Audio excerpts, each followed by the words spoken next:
Welcome to Winlatter. It's beautiful, Bassenthwaite behind me. Such a gorgeous place. This is on the Fred Whitton. If you're watching this, it's highly likely that you've signed up. So congratulations and commiserations. No, not really. You're in for a great day. It's a wonderful, wonderful event, and there's a good reason why you've signed up for it. And tens of thousands of people have done in the past.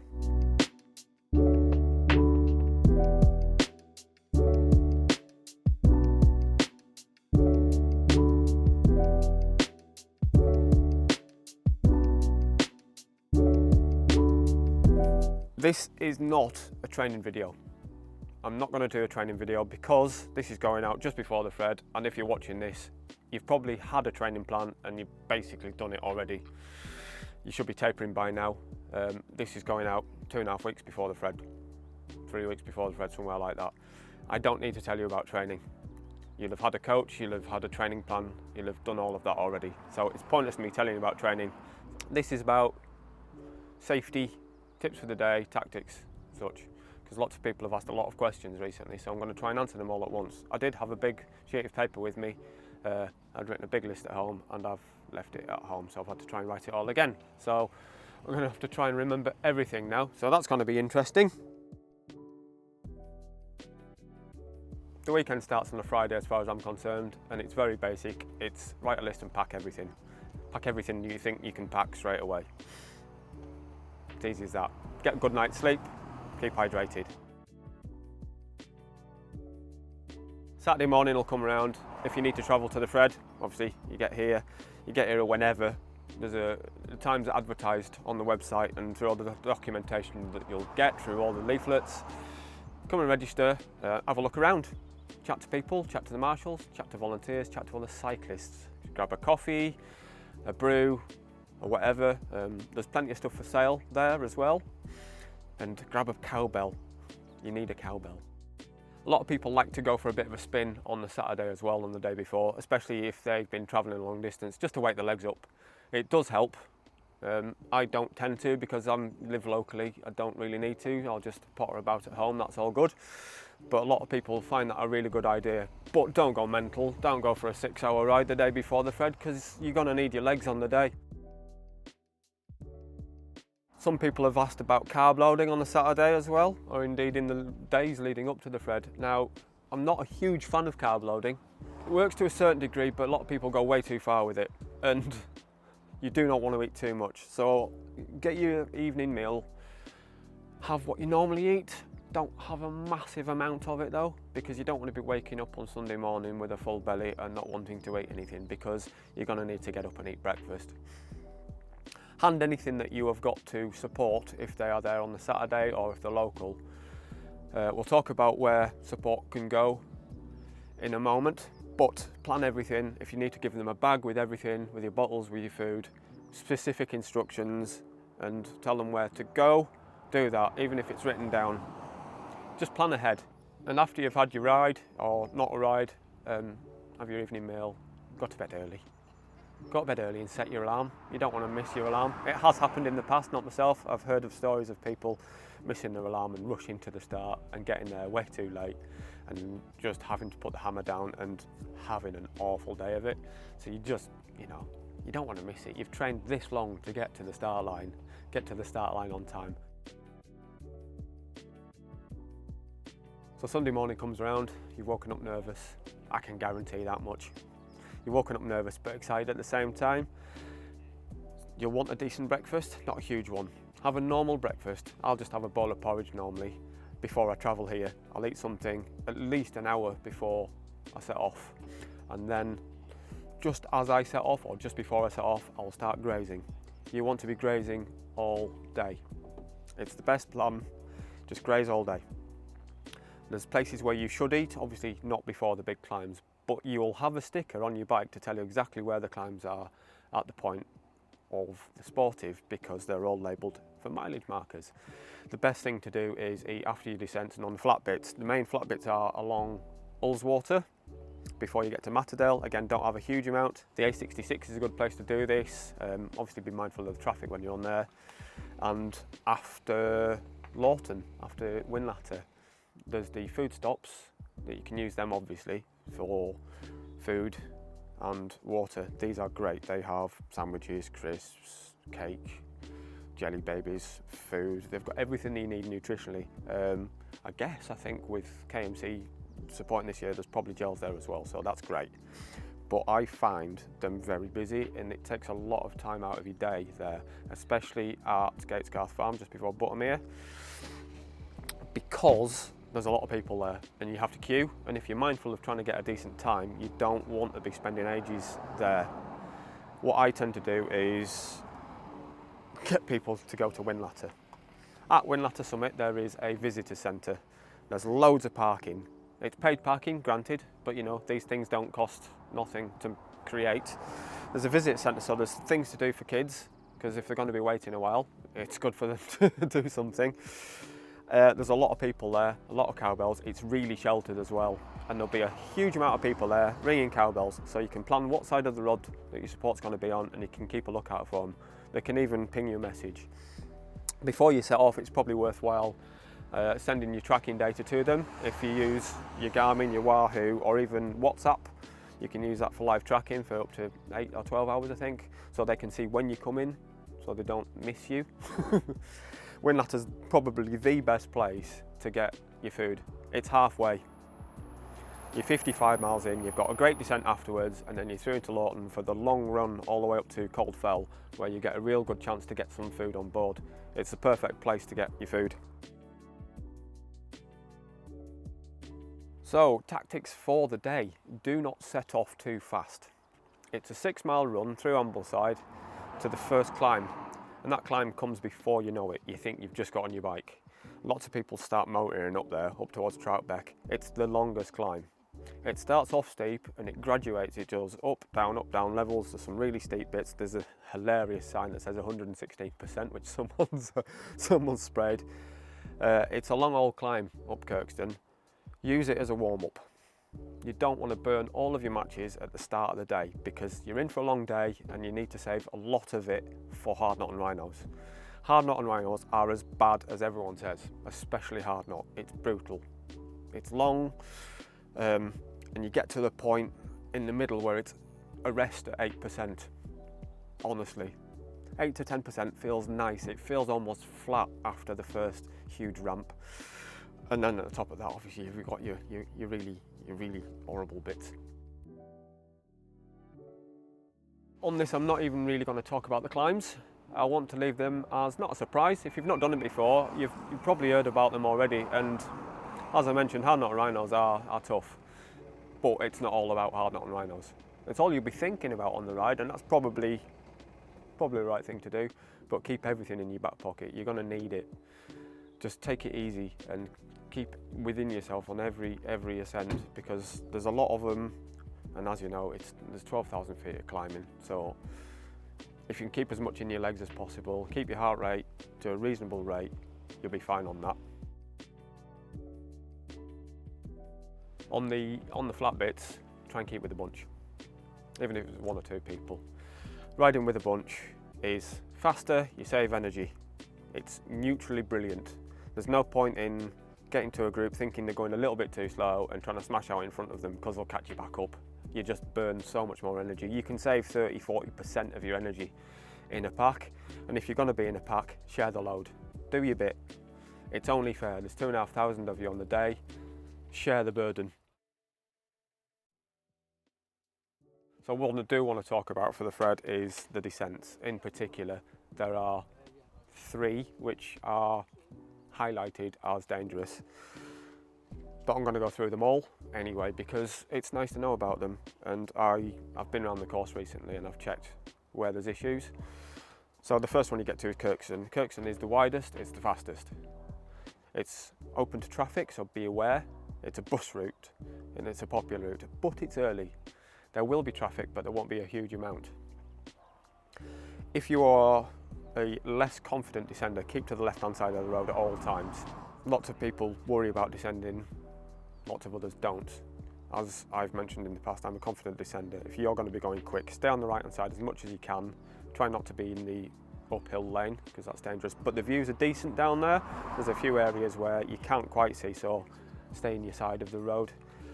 Just at the bottom of the steepest part, there is quite a sharp left where the wall cuts in. Don't hit the wall. It's been resurfaced there. It was really full of potholes. There's a lot of potholes over the whole course, but that little bit's been resurfaced, but there's a little lip just at the start. So yeah, they've not done a good job of it. So just keep an eye out for that. It's obvious because it's a much blacker surface, but just keep an eye out for them because you will be 40 mile an hour plus down there. I can almost guarantee it. It's a really, really wonderful descent, and if the weather's like this, you're going to enjoy it. After that, there isn't really a descent until you get to Honister. You'll have put your heart and soul into going up Honister because it's your first big one. You go through the gates of Mordor, as has been mentioned by many people.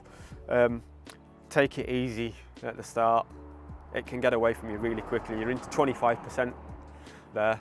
The gradient is steep at the top. And the middle of the road is really, really bumpy. There's a few potholes again, but the safest place to be is on the right-hand side on the uphill bit. Be aware, obviously, that Honister, there's a slate mine up there and there's a museum and it's a visitor attraction. There will be cars going up and down. I've been stuck behind a car going on the horrific uphill before because it's covered in cyclists. It's the Fred day, you know.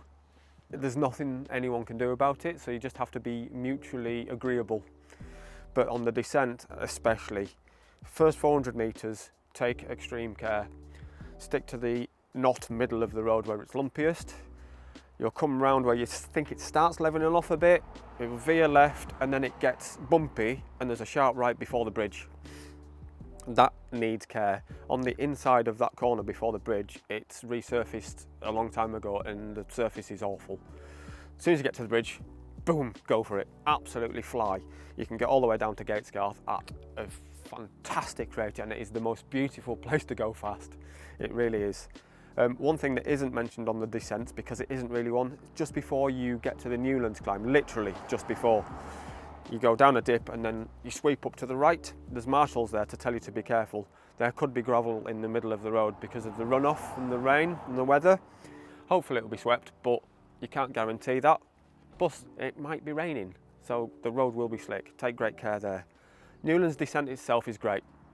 Top bit's slightly steeper, but it's nothing to be worried about. It's a confident descent down there. The line of sight is great. You can see loads and you can really get some good speed up down there. Just be aware, a couple of miles down, you start approaching a farm and there are two really steep switchbacks and they are covered in gravel again in runoff because of its steepness, I guess, as well. Take real care there because they are steep and very tight, like 180 degree, one after the other. And there's gravel at the bottom of the second part as well, and a wall that you can nearly hit. So after that, you've gone up Whinlatter, you've collected your bottles, you got on Whinlatter. Whinlatter is a fantastic descent. It's wide and open, it's very alpine. There's a sharp 90 degree left, which you need to take care of, but you can see it coming a mile away. Before that, actually, there is a right-hander that you can take at speed, but it's under trees. There's usually a marshal sat here who'll tell you if it's clear. Again, it's open to the traffic. But if it's wet, it can be really slippy because it's a forest. You can get lots of stuff, mud. It's a popular area, you can get all sorts on the road, so just be careful there. Near the bottom, there's a sharp left turn, it's a junction, and followed by another one down a steep hill. Again, these will be marshalled, but just be aware that you'll need to be on your guard for these corners. Coldfell descent is fine. I mean, you've got a long ride to get to Coldfell to start with. You'll go past the amazing Team 13. There is another water handout, so if you're running low on water, get some there. You'll hear it a mile away. It's a party. It's a proper party going on. You'll wonder what the hell's going on. Last year I went up there and I forgot about it, and we were running, cycling through the fog, and you could hear the tunes from a couple of miles away. It was amazing. Stop there, get some water. Down Coldfell, it's generally brilliant. It's quite a fast descent, but slightly lumpy with the terrible road surfaces that we've got these days. But there's two hairpins near the bottom as well to be careful of. The sharp turns, not necessarily hairpins, excuse my English, but they're quite tight turns. And that's only a mile or so before you get to Calder Bridge, so you're 79-ish miles in there. Be aware. Hopefully you'll see that on your route planner that they're coming, and just take appropriate action. Now the big ones are coming up for descents. Hard Nut is horrific. I'm a confident descender. I went down here yesterday. I'm going to put some footage on now. It is lumpy, it is steep, it is covered in potholes, gravel, can be sheep, walkers. It'll be shut to traffic, which is good, but if it's raining, it is incredibly dangerous. Take extreme care. Again, if you're confident, you know the area, great, you know what you're doing, but if you're not local, you've never been down there before, keep left. It sweeps around, you go down a chute, basically, that's the start of the ramp. It starts off okay and you think, oh, this isn't so bad. And you'll go down the chute between some rocks, then it starts to pick up. It gets really steep down there. Again, it's over 25% down there, and it picks up and it winds around. Again, the middle of the road is really, really lumpy. It'll send you all over the place, and by this time you're tired already. And your bike's going to be shaking around a lot and you're going to be heavy on the brakes, so try and get your body weight back just to graduate the brakes, just to modulate, just to be safe. There are some switchbacks, well, no, there are lots of switchbacks in fact, and there's a really sharp left when it levels off for a bit. Just be aware that there is another one coming. So if you've not gone over the bridge, over the cattle grid, you've not hit them all yet, so don't let it fly. The only bits that you can let it go is where you've got good line of sight, and even then you need to take real care.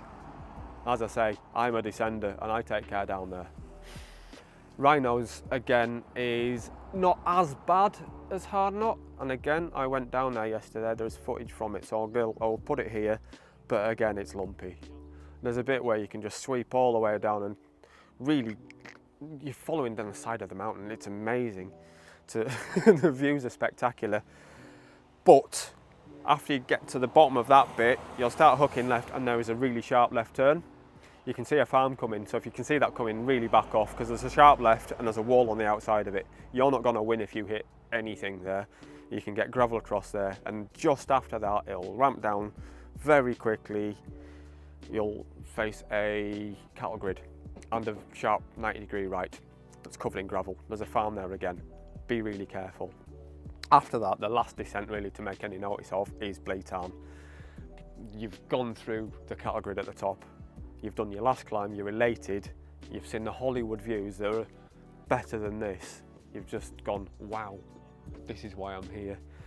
But Bleetarn is, again, it's a fast, windy descent. You've got a couple of switchbacks and some wavy bits on steep areas.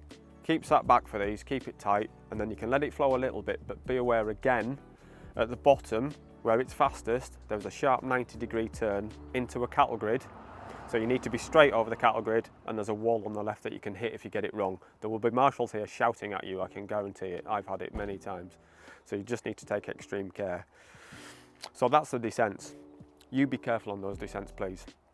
It's really specific. I have ridden all of these on the Fred a few times and on normal rides. I know these roads well, and I can say with some authority as a descender that you need to be careful. I've come close a few times and it's terrifying.